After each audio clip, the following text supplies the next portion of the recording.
What are the Archons' correspondence to the 7 deadly sins? In my video about the Tsaritsa, I explained how everything points toward the fact that she will be lust, as she used to be the Archon of love. If you haven't watched it yet, I suggest you do, as I give more insights about this in that video. Let's dive in. Pride. I think Baal and Beelzebub fit the sin of pride, and yes, both of them. Like the twins Makoto and A, Baal and Beelzebub kinda are in fact the same entity. Both Makoto and A were taking a lot of pride in Inazuma and their ideal, which they believed was better for humanity. Everything in Inazuma in general reflects pride, from Kujosawa to Goro, even down to Ito. Wrath. This one might surprise some, but I think Morax is perfect for wrath. One who breaks their contracts shall suffer the wrath of the rock. This is what Zhongli says in his story quest. We also have to remember that during the Archon War, Morax is probably the one who eradicated the highest number of gods, and that his spears of stone literally shaped the landscape of Libe, and he casually uses a meteorite as a nuke. Greed.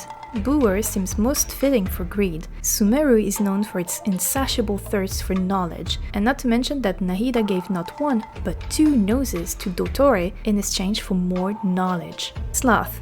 Barbados. Venti. I know a lot of people will think it's gluttony for his tendencies to empty deluxe barrels, but again, hear me out. While Barbados is known for mending friendships, guidance, speaking to animals and knowing of past and future, there's nothing about laziness. But as it turns out, another demon shares the exact same qualities and leads humans to laziness. Astaroth, also known as Istaroth. And we know Venti is a part of Istaroth. Moreover, Venti is known to leave Mondstadt to its own devices as much as he can, and asks for our help but then vanishes and lets us do all the work. Envy. Egeria and Focalor both fit the theme of envy, the most obvious one being that the Oceanids were envious of humans under Egeria's reign, so much so that even when Focalor took over, she created Farina, saying she made her perfectly human, like she wished she could be. And finally, gluttony.